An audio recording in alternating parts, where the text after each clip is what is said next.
बाबा ने news nation के studio में जो किया, संत समाज उसकी आलोचना कर रहा है। हिंदू धर्म गुरुओं के साथ उनके बर्ताव की निंदा सोशल मीडिया से लेकर धर्म संसद तक हो रही है। लोग मनोरंजन के लिए देख रहे हैं, अध्यात्म की पिपासा से नहीं देख रहे हैं। सोशल मीडिया पर जो ज्ञान परोसा जा रहा है वो ज्ञान बहुधा, माने हम पूरी तरह से तो नहीं कहेंगे, लेकिन बहुधा मनोरंजन के लिए आजकल प्रयोग में लाया जा रहा है।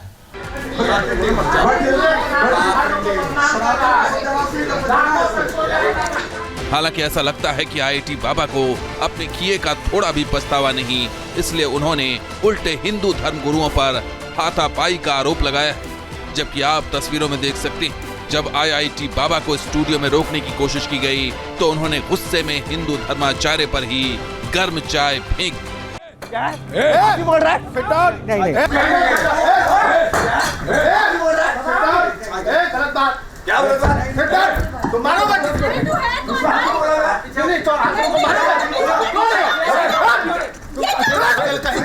पूरे सनातन धर्म को बदनाम कर रखे हो। पाकिस्तान का एजेंट है ये पाकिस्तान का एजेंट है, पूरा सनातन धर्म को बदनाम कर रहा है। आईआईटी बाबा ने स्टूडियो में बदसलूकी का आरोप भी लगाया है, जबकि तस्वीरें गवाह हैं कि जब आईआईटी बाबा स्टूडियो में धरने पर बैठ गए और धर्म गुरुओं के साथ विवाद बढ़ गया तो न्यूज नेशन के एंकर बीच बचाव कर रहे थे।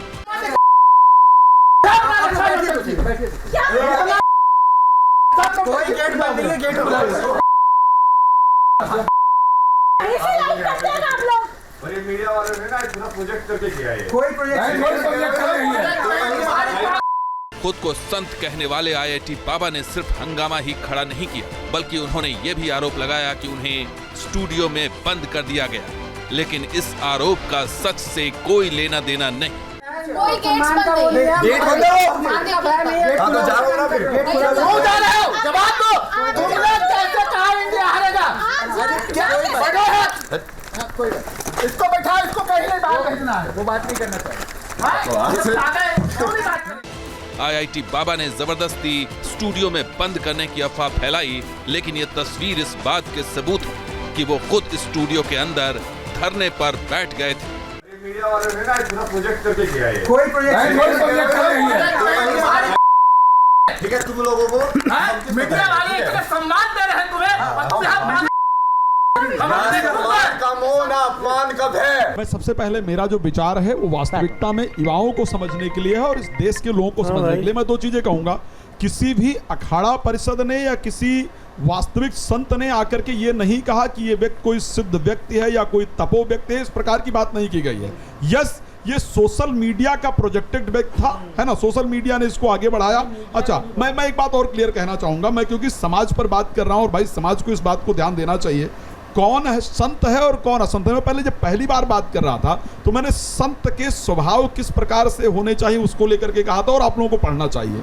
दूसरा, अपने वक्तव्य में अब क्लियर कह रहा हूं, असंत के स्वभाव गोस्वामी तुलसीदास जी ने, हम पैनलिस्ट क्या कह रहे हैं उसको मत सोचिए, हो सकता है आपको लगे कि ये लोग तो भगवाधारी अपनी बात ही करेंगे, लेकिन गोस्वामी तुलसीदास जी ने श्री रामचरितमानस में क्या कहा है उसको समझने की आवश्यकता, और फिर क्लियर कीजिए कि ये संत है या पाखंडी है या असंत है। गोस्वामी तुलसीदास जी श्री रामचरितमानस में कहते हैं दोहा नंबर 40 पर कि असंतों के स्वभाव क्या है, मातु पिता गुरु विप्र न माने, और आप गए और घाल ही आने, माता पिता को ना माने, गुरु को ना माने और खुद उस रास्ते पर जाएं और बाकी लोगों को आने के लिए प्रेरित करें। क्या किया? व्यक्ति कहता है नशा करो, मांस खाओ, माता पिता को ना मानो, और गोस्वामी जी ने यह भी कहा था कि ऐसे लोग होंगे, इसलिए क्लियर कह रहा हूं। श्री रामचरितमानस दोहा नंबर 40 उत्तरकांड में कहते हैं, ऐसे अधम मनुज खल कृतयुग त्रेता नाहि, कलयुग त्रेता में और सतयुग में नहीं होंगे, लेकिन द्वापर कछुक वृंद बहु हई हई कलयुग माहि। तो ऐसे लोग कलयुग में बहुत उत्पन्न होंगे, ये गोस्वामी जी ने पहले लिखा था, इसलिए मैं स्पष्ट रूप से कह रहा हूं कि आप सोचिए पहले संत कौन है असंत कौन है। मैंने वैदिक बात कही है, इसको जाकर श्री रामचरितमानस। योगेश उमेशपुरी जी, आप कुछ कहना चाह रहे थे? जी देखिए, ये बड़ी महत्वपूर्ण बात है कि जो कुंभ है वो तो अखाड़ों के लिए है, बिल्कुल अखाड़े ही कुंभ में रहेंगे, और जो सामान्य जनमानस आता है वहाँ कुंभ में डुबकी लगाने के लिए त्रिवेणी में और संतों का आशीर्वाद प्राप्त करने के लिए आता है। मेरा तो केवल इतना प्रश्न है, क्या जितनी भी सोशल मीडिया है क्या वो अखाड़ों की है क्या? हम वहाँ पर थे, हमने देखा है, वास्तविकता में मैंने देखा है कि वो जो अभय सिंह था, ऐसा कोई भी न्यूज चैनल नहीं था जो उसकी कवरेज ना कर रहा हो। ठीक बात, बिल्कुल सही बात है। उसके पीछे पीछे भाग रहे, और हमारे बड़े बड़े संत थे, हम देख रहे थे कि तपस्वी संत महामुनि मंडल जगत गुरु, वहाँ कोई मीडिया वाला नहीं है। तो आज ये जो अभय सिंह है, निश्चित तौर पर जिम्मेदारी से बोल रहा हूँ, ये सोशल मीडिया और मीडिया के द्वारा ही जन्म इसका हुआ है। क्योंकि सामान्य जनमानस अपने घर में टीवी देखता है, न्यूज देखता है, न्यूज चैनल्स के माध्यम से, सोशल मीडिया के माध्यम से जानकारी हुई कि भाई अभय सिंह है, इसको फैला दिया, ये वायरस है। उसके अंदर ज्ञान कौन सा है? उन्होंने ITN की पढ़ाई पढ़ा और वो कॉन्वेंट स्कूल के प्रोडक्ट हैं। सबसे बड़ी कमी जो हमारी सनातन धर्म है, जो हम सभी संतों को आज विचार करने की ज़रूरत है कि हमारा धर्म कहाँ जा रहा है, हमारे बच्चे क्या पढ़ रहे हैं।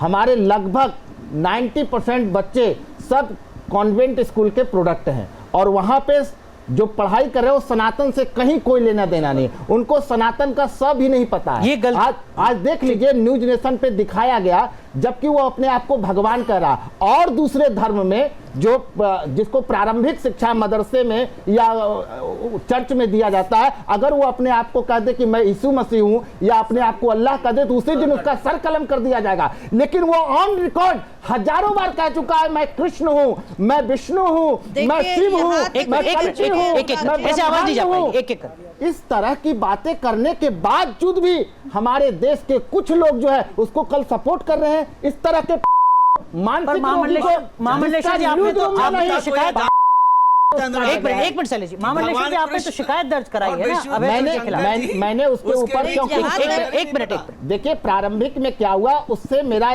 4 दिन पहले साक्षात्कार हुआ था। मैंने कहा आप अपने आप को कह रहे हो कि मैं शिव हूं, मैं विष्णु हूं, मैं कल्कि हूं, तो एक श्लोक तो सुना दो मुझे। 4 वेद है, चारों वेदों का एक श्लोक सुना दो, रामायण की चौपाई सुना दो। लेकिन उसने 1 घंटे के डिबेट में एक श्लोक नहीं बोल पाया। तो मैंने कहा कि तुम किस बात का बाबा कहते हो, किस बात का संत हो, क्या तुम्हारे अंदर नॉलेज है? तुम अगर आम व्यक्ति रहते, मुझे कुछ नहीं कहे, हम कुछ नहीं कहते, आप भगवा पहन रखे हो, त्रिपुंड तिलक लगा रखे हो, रुद्राक्ष की माला धारण कर रखे हो, और एक अक्षर का ज्ञान नहीं है, एक श्लोक नहीं बोल सकते। तो आपने शिकायत क्यों कराई पुलिस में? उन्होंने मेरे ऊपर नाम डाल के उन्होंने कल शिकायत दर्ज कराई, और सोशल मीडिया में बाकायदे जो है कैंपेनिंग चल रहा है कि इनके ऊपर कठोर कार्रवाई की जाए, और वो अपने सोशल मीडिया अपने अकाउंट से डाला है, और सिर्फ मेरा नाम उसमें अंकित करके कि ये व्यक्ति ने, जबकि मैंने उसको सिर्फ बातों से कहा है, उसको छुआ तक नहीं है। बिल्कुल ठीक, एक सेकंड जी बोलिए। दोनों रहीमन एक से जो लो बोतल नाही, जान परत काक पिक ऋतु बसंत के माही। कोयल और काक होता है सेम होते हैं, काले रंग के होते हैं, उनकी कैसे पहचान के आज हम यहाँ मंथन कर रहे हैं कि अभय सिंह को यहाँ नहीं लाना चाहिए था, ये नहीं करना चाहिए था। जो हो चुका उस पर ना करके कि आगे इस पर रोक लगे, ऐसे लोग आगे ना आए, हमारे सनातन को नुकसान ना पहुँचाए। हमारे शंकराचार्य जी हैं, हमारे अखाड़ा परिषद के अध्यक्ष हैं, बाकी यहाँ सभी संत बैठे हैं, तो यहाँ पर यही होना चाहिए कि ये बात तो हम सभी जानते हैं। जैसे महामंडलेश्वर जी ने कहा कि वो आज की बात नहीं है, कि परसों आपने प्रोग्राम में पूछा, वो तो पूरे कुंभ में एक मंत्र नहीं सुना पाए, पूरे कुंभ में उन्होंने एक, आप कह रहे हैं कि अब आगे भविष्य के बारे में सुनना चाहिए। जी आचार्य जी, मैं आपको बताना चाहता हूं कि उस व्यक्ति को प्रभु श्री राम और भगवान शिव में भेद नहीं है कि कौन है श्री राम जी और कौन है। कहा गया है यश नास्ति स्वयं प्रज्ञा शास्त्र तस् करोति किम लोचनाभ्याम विहीनस्य दर्पण की करिष्यति। वह व्यक्ति शास्त्र से अंधा है, उसको शास्त्र का कोई पता नहीं महत्व क्या है। उसके सामने अगर कोई पूछता है कि कृष्ण कौन है, विष्णु भगवान कौन है, शिव कौन है, वो सबको एक ही बोलता है। तो ऐसे में ज़रूरत है भारत की जनता का कि आप ऐसे व्यक्ति को न संत माने न बाबा माने, ऐसे व्यक्ति को आगरा का भेजा जाए, अथवा उस पर जांच करने की ज़रूरत है। क्या कोई आतंकवादी संगठन या पाकिस्तान या बांग्लादेश से कोई व्यक्ति संचालित किया जा रहा है उसके द्वारा, जो हमारे सनातन धर्म के कुंभ को इस तरह से डिरेल कर दिया। निश्चित तौर पर हमारे कुंभ में बड़े बड़े साधु संत ने क्या क्या ठीक है, आप करें जांच का विषय, उसकी चर्चा आप करें जांच नहीं का हो विषय। पाई। एक सेकंड आप साध्वी कंचन गिरी जी आप कुछ कहना चाह रहे थे। कहाँ से हो रही है, इसकी सरकार को जांच करनी चाहिए। देखिए वो सब कुछ बता रहा है कि मैं शिव हूँ, मैं कृष्ण हूँ, यहाँ तक कह दिया। आप उसके वीडियो देखेंगे कि मैं राधा श्री से विवाह करूंगा। तो अगर ये कोई धर्म अगर किसी धर्म में ऐसा हो जाए तो सारे धर्माचार्य उसका मिलके विरोध करते, उसको आज सलाखे के पीछे भेजना चाहिए।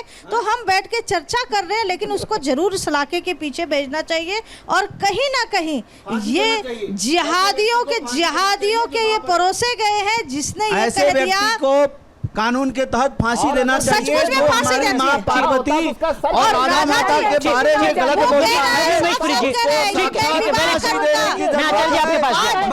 मैं फांसी की मांग करता हूँ। मैं नहीं जानता था, मैं फांसी की मांग करता हूँ जो व्यक्ति माँ पार्वती के बारे में, माँ राधा जी के बारे में ऐसे बोलता है। लेकिन उसी टाइम में उसको प्रशासन को बोल के उसको कुंभ मेले से बाहर कर देना चाहिए। ये बड़ी दुर्भाग्य की बात हुई है। वो पूरे कुंभ में योगी उमेशपुरी जी, जैसा अभी महामंडलेश्वर जी कह रहे थे, बहुत वैलिड बात थी इनकी। इन्होंने कहा कि अभय सिंह खुद को कभी कल्कि अवतार, विष्णु अवतार, शिव अवतार, पार्वती खोज रहा हूँ। बोले ये सब बातें क्या कोई और धर्म का, मजहब का व्यक्ति कह दे अपने उस धर्म या मजहब में, तो उसकी क्या स्थिति होगी? ये कल्पना से परे है। क्या कोई वाकई ऐसे कह सकता है? कल को मैं या आप ये कहने लगे कि मैं भगवान विष्णु का अवतार हूँ, क्या इतनी छूट है हमें सनातन में? देखिए, सनातन में और अन्य धर्मों में यही अंतर है कि बड़ा स्वतंत्र यह सनातन है। प्रत्येक व्यक्ति अपनी इच्छा को किसी भी प्रकार से व्यक्त करता है और हर किसी को समाहित करने में ये दम रखता है। आप एक बात को समझने का प्रयास कीजिए, यही मैंने अगर किसी धर्म विशेष के बारे में बोला होता तो मेरे विरुद्ध क्या क्या षड्यंत्र होते, मेरी हत्या भी हो जाती और इस धड़ को अलग कर दिया जाता और पुलिस की प्रोटेक्शन भी नहीं मिलती। और अभी आप ही के स्टूडियो के बाहर लाखों हजारों लोग यहाँ एकत्रित होकर प्रदर्शन कर देते, मैं सर तन से जुदा वाला मामला हो जाता। और कहाँ अरब देशों से लेकर मेरी हत्या करने की बात की थी। इस सनातन के अंदर एक मजाक हो गया कि कोई भी व्यक्ति सनातन के बारे में कोई भी वक्तव्य दे सकता है। देखिए, ये कहीं ना कहीं मैंने स्वतंत्रता की बात बोली, लेकिन ये कहीं ना कहीं हम सनातनियों का एक वीक पॉइंट भी है कि कोई आता है मजाक करके चला जाता है और हम कुछ नहीं करते। शक आए, डच आए, हुण आए, पुर्तगाली आए, अंग्रेज आए, मुगल आए, हर कोई आया, मारा, काटा, लूटा, चला गया। और वर्तमान परिस्थिति के अंदर इस सनातन को कितना संघर्ष करना पड़ रहा है कि इस प्रकार के अभय सिंह जैसे लोगों के लिए आज हम संतों को टीवी में बैठकर डिबेट करना पड़ रहा है इस के लिए। ये देखिए दिन कैसे आगे। ठीक बात। लेकिन मैं एक बात बोलता हूँ, सनातन को प्रबल होना पड़ेगा। हमारे मठ मंदिरों के अंदर जागरूकता अभियान चलाना पड़ेगा। ये बड़े बड़े महामंडलेश्वर, जगत गुरु, आचार्य महामंडलेश्वर अपने अपने गुरुकुल में, धर्माचार्य केंद्रों पर सनातन को जागरूक करने के लिए। और सबसे महत्वपूर्ण बात जो मैं बोलता हूँ, हमारे गुरुकुलों को समाप्त हो जाना। अगर हमारे गुरुकुल उसी प्रक्रिया के साथ चल रहे होते तो आज ये परिस्थिति उत्पन्न होते ही, गुरुकुल होते तो ऐसे अभय सिंह हो जाए कुछ ना होता। मिश्रा जी आप कुछ कहना चाह गई? मिश्रा जी आप कुछ कहना? मैं ये कहना चाह रहा था कि जिस तरह से लोग दोषारोपण कर रहे हैं मीडिया को, वो नहीं करना चाहिए। ठीक है, वो कोई बात नहीं, बात हो गई। वो नाराजगी थी, वैलिड पॉइंट था कुछ हद तक। ठीक है, आगे बढ़ते। आगे ये है कि इस तरह के जो है लोग जो है वो पहले गए, वो एक अखाड़े में गए, अखाड़े में उनको स्वीकार किया गया, फिर बाद में उनको निकाला गया। तो पहले से ही ऐसे लोगों का जो है परीक्षण होना चाहिए और ऐसे लोगों को जो है दीक्षा नहीं देनी एक बात और देख लीजिए, कुछ दिन में उन्हें सुरक्षा की मांग में होनी शुरू हो जाएगी।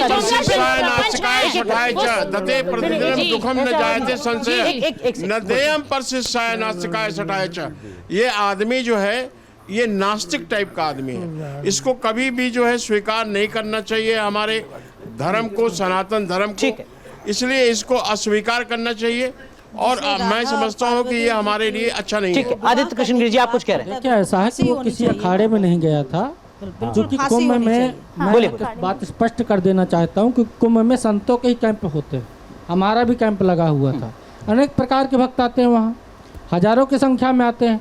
अब उनमें से कोई एक व्यक्ति किसी को मिल गया और कोई मीडिया का व्यक्ति जाकर के उसके सामने माइक लगा दे तो बाबा हो जाए क्या?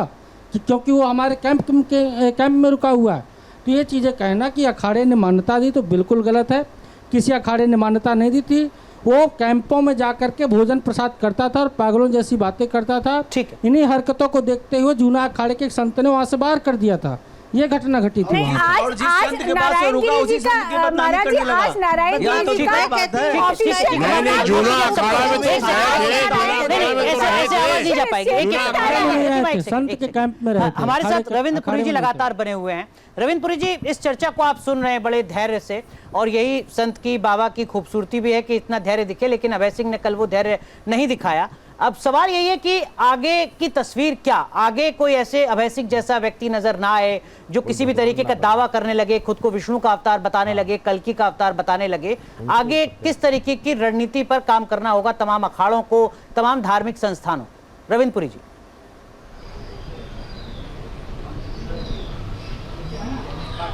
देखिए, जब जोना अखाड़ा ने इनको निकाला था अभय सिंह को, उस समय मैं कहूँगा पूरा मीडिया उसके साथ हो गया था, पूरा सोशल मीडिया उसके साथ हो गया था। उस समय साधु संतों को गाली दी जाने लगी थी कि ये संत जलते हैं, पढ़ा लिखा संत है, इसलिए इससे बेर करते हैं। तब भी सोशल मीडिया था, तब भी मीडिया था, इसका पक्ष रखा गया, हम लोग चुप हो गए। मेरे पास मीडिया आया, मुझसे पूछा, बोले गुरुजी वो पढ़ा लिखा है इसलिए आपने उसको निकाला।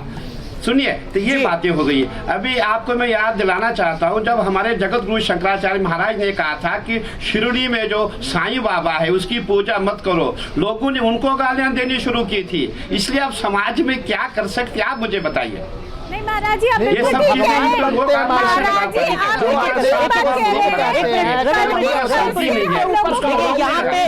यहाँ पे अलग अलग तर्क। महामंडलेश्वर जी, मैं महाराज श्री से प्रार्थना है कि जो अपने आप को कहे कि मैं भगवान हूँ, विष्णु हूँ, शिव हूँ, कल्कि हूँ, ऐसे साईं बाबा की पूजा मत करो, तब क्या हुआ था, मुझे बताइए। ठीक है रविंद्र पुरी जी, सुनो आपने महाराज जी को, वो कह रहे हैं कि कोई भी व्यक्ति जो ऐसे भगवान का अवतार बताने लगे खुद को, उसके खिलाफ तो अखाड़ा परिषद को एक्शन लेना चाहिए। रविंद्र नहीं, वो बात ठीक है, वो एक सेकंड जी बोलिए। नहीं, बिल्कुल हमारा पूरा प्रयास होगा, लेकिन मैं ये कहना चाहूंगा, जब हमारे जगत गुरु शंकराचार्य महाराज ने ये कहा था साईं की पूजा मत करो, तब पूरे सनातनी साईं के साथ हो गए थे। आपको याद होना चाहिए। समस्या ये भी तो है, अगर हम किसी को दंड देंगे उस समय कहीं लोग जो उसके साथी है सब उसके साथ हो जाएंगे, मीडिया उसके साथ हो जाएगा। नहीं, बाकी जो हमारा कार्य है वो पूरा करेंगे। उसको जो भी ऐसा कोई संत पूरे सम्मान के साथ एक जिज्ञासा मेरे मन में, अगर आपको पहले दिन, आपको मतलब किसी भी अखाड़े को पहले दिन ये लगा कि अभय सिंह बाबा नहीं है, संत नहीं है, महाकुंभ में घूम रहा है, मीडिया में कवरेज मिल रही है, सोशल मीडिया में प्रसिद्धि पा रहा है, तो जैसे बाकी तमाम मुद्दों पर मीडिया के साथ आप आते हैं सामने, अलग अलग अखाड़ों की तरफ से जानकारियां सामने आती हैं, अभय सिंह को लेकर भी एक स्टेटमेंट तो आना चाहिए था, एक प्रेस कॉन्फ्रेंस तो करनी चाहिए थी अखाड़ा परिषद को, ये बताते हुए कि मीडिया और सोशल मीडिया जिसको आप भगवान का अवतार समझ रहे हो, जिसको आप हीरो बना रहे हो, ये बाबा नहीं है, ये हमारे किसी अखाड़ा परिषद से जुड़ा हुआ नहीं है। रविंद्र पुरी जी, जब बिल्कुल आपने ठीक कहा, जब जोना अखाड़े से स्टेटमेंट आया, जब हमारे श्री नारायण गिरी जी महाराज ने स्टेटमेंट दिया, पूरा मीडिया मेरे पास आ गया। मैंने कहा महाराज श्री ने बिल्कुल ठीक कहा, ये व्यक्ति है, बल्कि मीडिया ने उसको ये चलाया कि भाई ये जो बाबा जितने पढ़े लिखे नहीं है, ये पढ़ा लिखा इसलिए इससे बेर रखते हैं, ये चलाना शुरू किया था हमारे प्रयागराज में। इससे मैं चुप हो गया, क्योंकि सोशल मीडिया रविंद्र जी दो सवाल और हैं जो धर्म गुरु हमारे आचार्य राज मिश्र, प्रिंट मीडिया ने कल भी स्पष्ट कर दिया गया है, जो है निकालना चाहिए। देखिए, मुझे एक चीज बहुत स्पष्ट लगता है, क्यों आखिर ऐसे बाबा, बाबा नहीं कहूंगा, क्यों ऐसे सनकी व्यक्ति जो है वो उठ जाते हैं, क्यों इनको प्राथमिकता? सबसे इंपॉर्टेंट तो ये है ना कि सोशल मीडिया पर क्यों आखिर युवा इनको फॉलो करने लगता है। देखिए, ऐसा है, हम लोग अभय सिंह या पता नहीं कौन सा सिंह की अब चर्चा कर रहे हैं जी। यही बात कुंभ के मेले में गोरक्षा की नहीं हुई, गोमांस निर्यात के बारे में नहीं हुई, अखंड भारत के बारे में नहीं हुई, गंगा जमुना जो अविरल गंगा निर्मल गंगा का प्रवाह है उसके बारे में नहीं हुई। अभी जो चर्चा किया कि हमारे मान्य चारों पीठों के शंकराचार्य, जिनमें ब्रह्मलीन परम पूज्यपाद स्वरूपानंद जी महाराज ने आग्रह किया था सनातन धर्म के लोगों से कि आप लोग कृपा करके ये साईं बाबा नए नए जो अवतार हैं उनसे आप अपने आप को पीछे रखें, लेकिन तब भी बड़ा भारी विवाद, तब भी बहुत बड़ा, यही सनातन की खूबसूरती है। सबसे बड़ी बात है कि शिव जी की बारात है सनातन जी, जिसमें लूले लगड़े काने कोतड़ अपाई सब होंगे, इसमें न आप रोक पाएंगे न रविंद्र पुरी जी। देखिए महाकुंभ में एक बार सुनिए, महाकुंभ में अगर अभय सिंह हाईलाइट हुआ है तो कहीं ना कहीं हम सबकी कोई ऐसी कमी रही है कि हमारा प्रभाव जनता पर नहीं पड़ा। अपनी कमी है, अपनी बहुत बड़ी कमी है कि हम अपना प्रभाव जनता पर नहीं डाल पाए। मेरी जिज्ञासा, मेरी बात मैं आपसे एक जानना चाह रहा हूँ। देखिए ऐसा है बहन जी, एक मिनट, मेरी जिज्ञासा समझिए। अगर कोई भी भगवा धारण करके मेरे सामने आता है, मैं सनातनी हूँ, मेरे मन में सम्मान का भाव पैदा होता है, मैं मानकर चलता हूँ कि ये कोई संत हैं, बाबा हैं, कथावाचक हैं, आचार्य हैं, मैं उन पेचीदगियों में नहीं पड़ता हूँ। मुझे भगवा धारण किया हुआ कोई व्यक्ति दिखता है, सम्मान का भाव पैदा होता है। ये बाद में पता चलता है कि ये तो कोई अभय सिंह जैसा व्यक्ति है, तब हो सकता है कि मेरी आस्था को ठेस पहुंचे, सनातन को लेकर मेरे मन में जो सोच है उसको ठेस पहुंचे। वो तस्वीर कैसे सुधरेगी, वो तस्वीर कैसे बनेगी? जो संस्कार, जो सिद्धांत आपके माता पिता ने, गुरुजनों ने आपको दिया है, उसका प्रभाव आप पर पड़ेगा। अब भगवा के प्रति, सन्यास के प्रति, धर्म के प्रति, गौ के प्रति, गंगा के प्रति अटूट आस्था है बिल्कुल सभी भारतवासियों मन में, ऐसी बात नहीं है। मुस्लिम भाई भी ऐसे हैं जो गौ को बड़ी सेवा करते, सम्मान देते, ऐसी बात नहीं, मैं जानता हूँ, मुझे मालूम है। लेकिन उनका वास्तव जब अभय सिंह जैसे सबसे